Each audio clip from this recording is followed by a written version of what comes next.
돌고 도는 60갑자 50번째 개축일주입니다. 야, 드디어 이제 60갑자가 요거 하고 나면 이제 10개가 남습니다. 언제 60개 다 하나 뭐 이랬는데 생각보다 또 금방금방 가요. 그죠? 시간이 지나고 뭐 그거에 맞춰가지고 하나 둘씩 하다 보면 이렇게 쌓이는 게 그게 또 인생이고 재미지 않을까 싶은데, 왜 이 얘기를 시작하느냐? 개축일주가 아주 그런 스타일이죠. 어떻게든 쌓는, 블록 쌓기 하듯이 쌓는. 그리고 음일간에 추월이면 엄청나게 추운데 또 위에 개수야. 와, 이건 뭐 땡땡 얼어붙은 땅에 있는 얼음물 같은 빙하 뭐 이런 느낌? 근데 여러분들 착각하면 안 되는 게, 빙하가 되게 무서워요.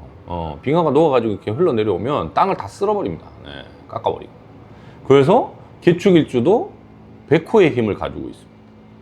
자기만의 고집, 소고집이라고 하는데, 소고집의 끝판왕이 개축일주들이 많아요. 그리고 개축일주들은 뭔가 하나 자기가 꽂히잖아요? 악착같이 합니다. 근데 그 이상한 데 꽂히면 이제 골치 아픈 문제가 벌어지는 거예요. 그래서 개축일주는 환경의 영향도 많이 받습니다. 좀 따뜻한 화기운을 좀 받아가지고 녹으면 그래도 좀 뭐랄까 어쨌거나 여기저기 쓸 수 있는 물이 될 수 있지만, 이게 그게 아니고 정말 땡땡 얼어붙어 있는 시베리아 한벌판에 그냥 혼자 남아있는 소 한 마리다 이러면 이제 어떻게든 그 살려고 몸부림을 칠 거기 때문에 주변에 많이 힘들게 하는 경우가 있어요. 그래서 결국은 이 개축일주들이 가지는 이 끈기, 그리고 이 집요함, 이거 가지고 뭔가를 이루기는 이루는데, 이걸 좋은 방향으로 이뤘으면 좋겠는데 그건 환경의 영향을 받게 돼 있고, 그러다 보니 급하면 안 돼요. 개축일주는 기다려야 됩니다. 이번이 꼭 마지막 기회라고 생각하지 마세요. 개축일주들은 그런 경향이 많아요. 이번이 아니면 절대 안 된다, 이번이 끝이다, 이런 생각하는데 아닙니다. 결국은 겨울이 끝나야지 봄이 오는 겁니다. 그 겨울이 언제 끝날지도 모르는데 나는 벌써 끝났다라고 생각하고 외투 벗고 뛰어댕기다가 감기 걸리고 병 걸려요. 그러니까 개축일주는 인내하고 기다리고 참고 하는 게 필요하다. 특히 밑에 축토가 관이잖아요. 토국수 하니까. 관이라는 거는 항상 말씀드리지만 나를 컨트롤하는 힘. 근데 나를 컨트롤하는 힘이란 건 뭐냐면, 내가 예를 들어서 뭐 아침에 일찍 일어난다거나, 아니면 규칙적인 운동을 한다거나, 아니면 규칙적인 생활을 한다거나, 이런 걸 만들어서, 루틴을 만들어서, 습관을 만들어 가지고 그걸 묵묵하게 우직하게 소처럼 지켜야지 결국은 내가 원하는, 내가 추구하는 마지막 종착점에 갈 수 있는 게 개축일주다. 그래서 개축일주는 어설프게 성공한 사람은 잘 없어요. 성공하면 거의 끝판왕을 보고요. 그 다음에 이제 망하면 어디 있는지 찾을 수가 없습니다. 어디로 기어 들어가서 뭐 어디에 숨어 있는지 뭐 알 수가 없어요. 개축일주들은 한번 숨으면 못 찾습니다. 그러니까 예를 들어서 제가 뭐 부모님들 중에 이제 상담할 때 제가 항상 얘기하지만, 개축일주 자식이 있으면 가출하면 큰일 나요. 가출하면 못 찾아요. 그냥 소처럼 참으면서 그냥 끝까지 버텨요. 설득이 안 돼요. 그러니까 가출하지 않도록 만들어야지, 가출하는 순간 끝납니다. 못 찾습니다. 얘가 어디 갔는지 뭐 찾을 방법이 없어요.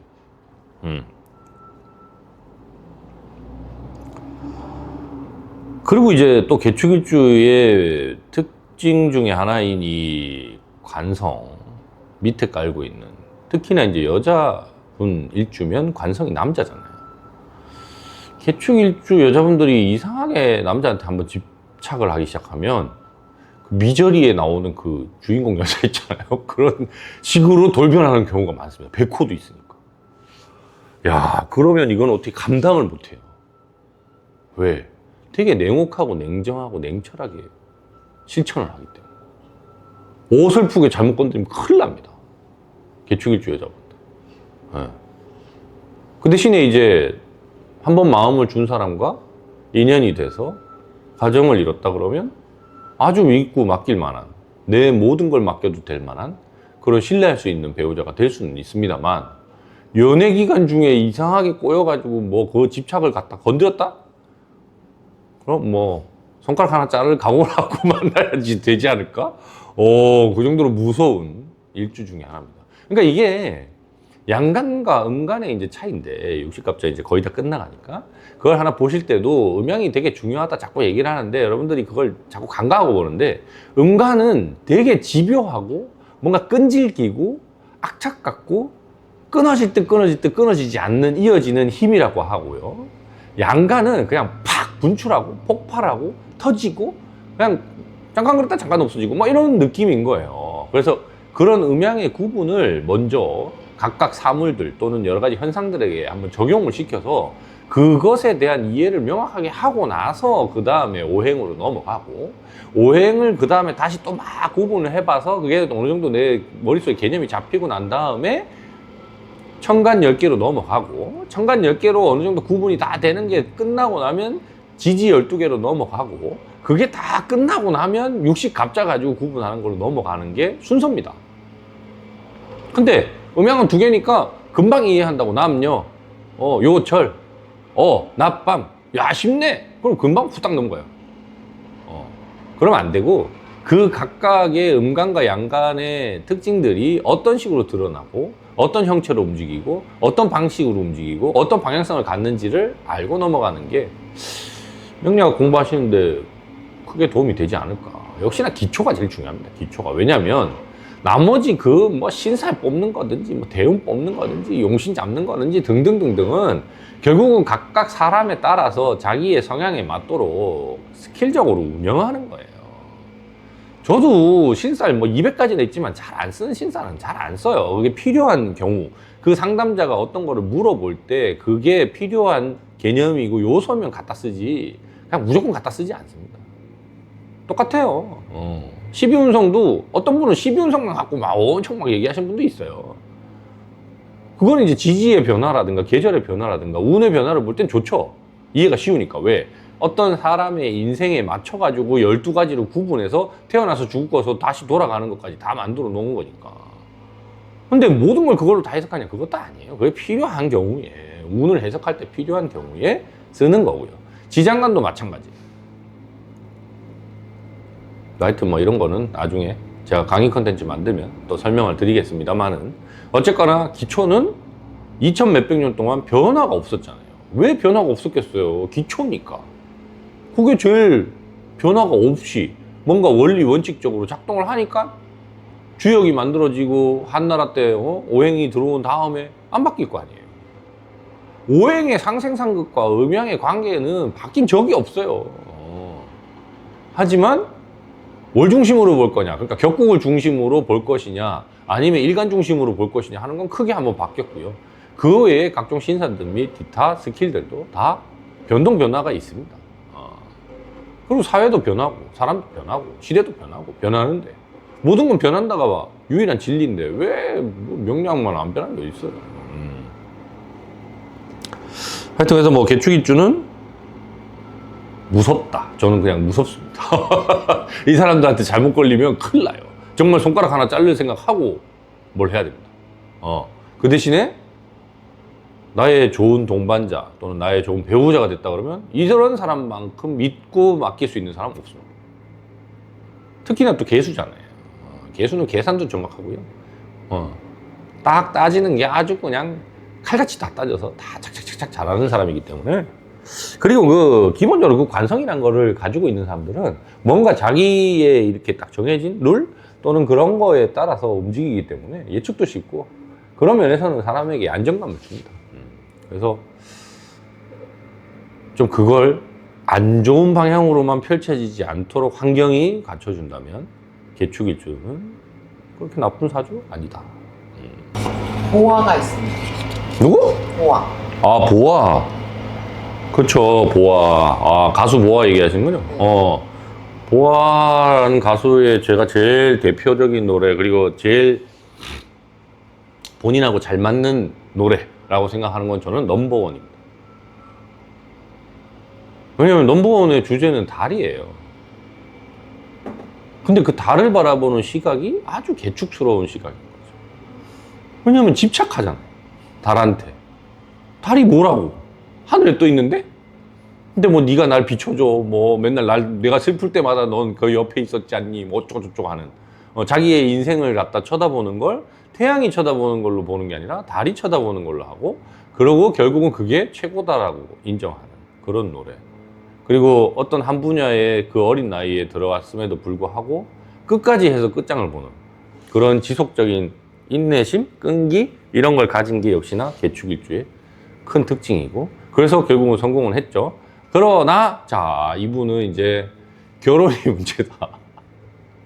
아까도 얘기했지만 밑에 관성을 제자리에 깔고 있어서 결혼하면 좋아요.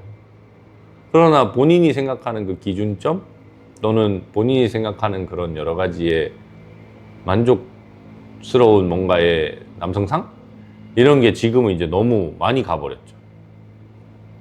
그때 누구지? 화사, 이효리, 엄정화, 보아 이렇게 김한성까지 해가지고 막 이렇게 뭐 무슨 유랑단? 뭐 했었죠. 자, 거기 특징이 뭡니까? 한 명 빼고 4명이 다 결혼을 못했다. 그 한 명도 정말 특이한 사람과 결혼을 한 거죠. 다 맞춰주는 사람. 정말 있는 듯 없는 듯 소리 소문 없이 이 사람이 있는 사람인가? 없는 사람인가? 얘는 뭐지? 뭐 이런 느낌이 드는. 그게 왜 그러냐면 결국은 이제 내가 주도하고 싶고 내 스타일과 내 뭔가 생활에 영향을 받지 않으면서 외로움은 좀 이렇게 보충할 수 있는 그런 사람을 찾다 보면 그게 없어요. 아까도 얘기했지만 희생이 없이 사랑이 어딨나. 내가 지금 희생할 게 너무 많아 보이면 못하는 거예요. 특히나 이제 개축일주는 눈도 높기 때문에 못하겠지. 안타깝네요. 네. 보아 씨 결혼은 쉽지 않다. 정용화. 정용화는 잘 모르겠어요. 난 남자한테는 별 관심이 없나 보다. 샤이니의 민호. 아, 네, 민호. 그런 스타일로 보이네. 그것도 남자니까 별 관심이 없네. 남자 가수들 노래는 잘 안 들으니까 잘 모르겠어요. 아니, 뭐 듣긴 듣는데 요즘 가수들은 잘 모르겠어요. 김숙. 아, 김숙.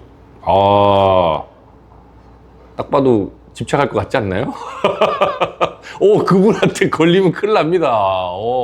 야, 그분한테 이상하게 껄떡거렸다가 걸리면 정말 손가락 하나 잘라야 돼요. 야, 무서운 분이네. 근데 그분도, 야, 방송에서 하는 거나 뭐, 결혼이 쉽지 않아 보이네. 참 안타까워요. 개축일주가 내조도 잘하고, 정말 잘 맞춰주고, 살림도 잘하고, 훌륭한 사람들이 많은데, 그게 인연이 그렇게 쉽게 이어지기가 어려우니, 참. 왜냐면 너무 차가워서. 근데 현아가 있습니다. 현아? 걔는 결혼했잖아요. 그니까요. 원래 예전에 사귀었던 그 남자는 어디로 갔는지 모르겠고, 두 번째로 아내랑 그러니까 결혼한 애는 사귄 지 얼마 안 돼가지고 금방 했잖아요. 맞아요. 용준형도 같이 개축일주래요. 와. 둘이 결혼한 게 맞죠? 누구요? 용준형이랑 현아가 결혼한 게 아닙니까? 전 남친 아닙니까? 전 남친이 아이돌이었는데? 던이고 음. 형이랑 결혼한 게 맞죠? 야, 그럼 개축과 개축이 만났네요? 오. 두 사람은 잘 살겠네요. 왜냐하면 결국은 배신하지 못하는 게 개축이기 때문에 서로에게 어쨌거나 관으로서 컨트롤을 하게 돼 있고, 그리고 생각보다 그 외부적으로 보여지는 그 아이돌의 모습이나 뭐 이런 것보다는 오히려 살림도 잘하고 잘 내조하고 할 거예요. 그런 거라서 의외네요. 그러니까 한번 이제 연애를 세게 하면서 경험을 했겠지. 난 저런 애랑 만나면 인생 좆되겠구나 이런 느낌이 드니까 이제 자기하고 비슷한 믿을 수 있는, 신뢰할 수 있는 사람 만나서 결혼을 하신 모양인가 보네요. 그걸 놓고 보면 이제 김숙 씨나 보아 씨도 개축일주 남자를 만나보셔라. 쉽지 않을 것이다. 하지만 쉽지 않을 것이다. 현아는 성공했다. 현아는 성공했다. 이강인도 있습니다. 아, 축구 선수 역시 슛돌이부터 시작해서 악착같이 끝까지 하나를 딱 정하고 나면 변화가 없이, 변동 없이 내가 어쨌거나 그걸 이룰 수 있는 능력을 갖고 있기 때문에 가끔 보면 이런 일주들이 좀 부럽긴 해요.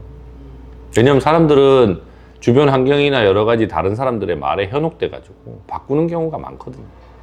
근데 뭐 말콤 글래드웰 책 보셔도 아시겠지만 뭐 2만 시간의 법칙이네 어쩌네 뭐 그런 거 책으로 굳이 안 써도 한 10년은 해야지 전문가가 되지 뭐 한 1, 2년 했다고 전문가 되는 게 어딨어요 세상에. 사람의 능력이 한계가 있지. 저도 이제 사주 공부한 지 9년 정도 되니까 이제 조금 뭐 이게 어디 가서 썰도 좀 풀고 하는 거지. 이거 뭐 처음에 1, 2년째 배웠을 때는 저 그 얘기 많이 들었어요. 형님 사주 잘 못 보시는 것 같습니다라는 얘기 얼마나 많이 듣겠어요. 그런 거라서. 근데 이제 개축일주는 기본적인 성향이 그런 끈기와 인내심을 타고났기 때문에 그건 되게 부러운 일주입니다.